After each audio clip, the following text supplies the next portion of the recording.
Patuloy ang pagsusumikap ng Police Community Affairs and Development Group sa ilalim ng pamumuno ni Police Brigadier General Marvin Joe Saro, Director PCG, sa isinagawang repacking ng relief goods bilang tugon sa mga komunidad na matinding naapektuhan ng sunod-sunod na pag-ulan at pagbaha sa iba't ibang panig ng bansa.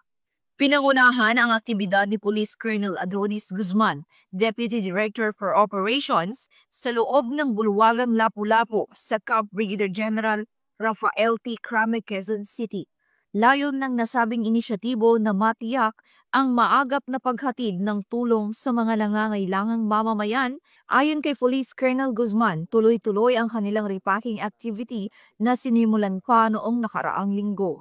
At tuloy-tuloy po ang ating repacking ng relief goods na nagsimula pa noong nakarang linggo. At layunin natin na agad na may padala ang mga ito sa mga lugar na labis na napektuhan ng pag-ulan at pagbaha, dulot ng mga nakaraang bagyo at habagat.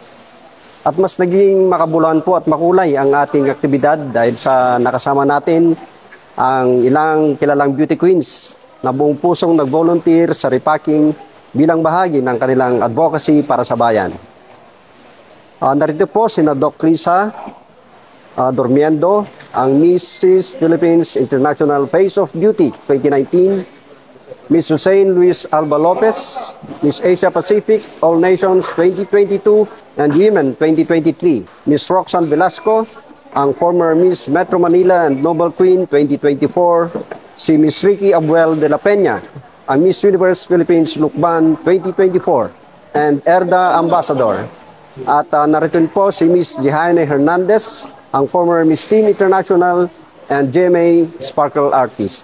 Target na unang bigyan ng ayuda ang mga rehiyong matinding naapektuhan ng baha gaya ng NCR, Region 1 at Cordillera Administrative Region.